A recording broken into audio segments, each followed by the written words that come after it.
Hello po mga ka-Jesnabs, welcome back po sa ating channel. Pag-usapan po natin or i-share po natin itong GSIS emergency loan. Sila daw ay hindi maniningil ng emergency loan sa loob ng 3 buwan para sa mga apektado ng bagyo. Sabi nila ay bilang tugon sa mga miyembro at pensioner na labis na naapektuhan ng pananalasa ng mga bagyo, magpapatupad ang GSIS ng 3-month grace period or moratorium sa pagbabayad ng emergency loan. Ibig sabihin po nito mga ka-Jesnabs ay kung kayo ay mag-emergency loan ngayon, ay sa loob ng 3 buwan ay hindi po muna kayo magbabayad.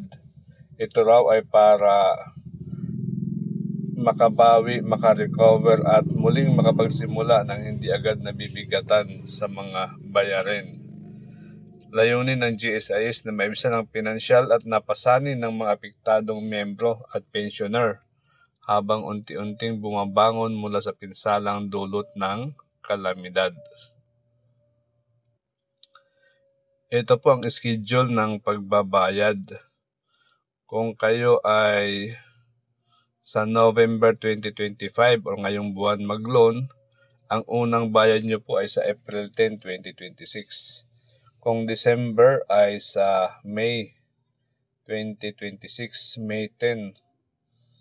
Bakit May 10? At kung sa January 2026 ka naman magbayad ay sa July 10, 2026.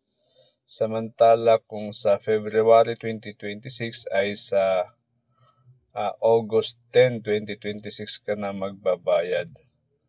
Tingnan po natin kung sa November ay December, January, February, March, April. Okay.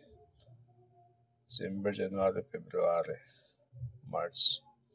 Ay okay, meron po siyang dapat ay kasi kung April ka pa dididakan ay dapat mga March dapat ang deduction sa iyong payslip para wala siyang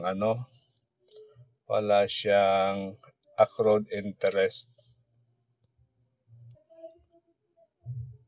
Magsisimula daw ang GSIS emergency loan mula November 7 hanggang February 7, 2026. Maaaring mag-apply ang mga kwalipikadong miyembro at pensioners sa GSIS Stats Mobile o sa pinakamalapit na GSIS branch.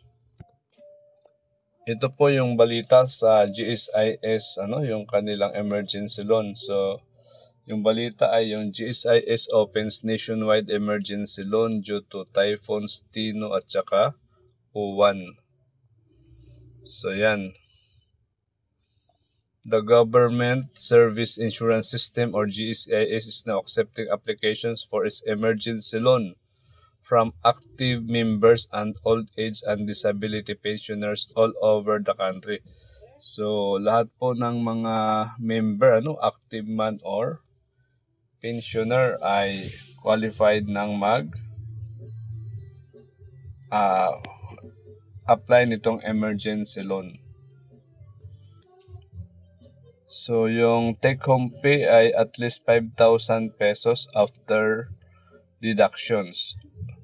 So, again, old age and disability pensioners may apply at least 25% of their basic monthly pensions remains after loan deduction.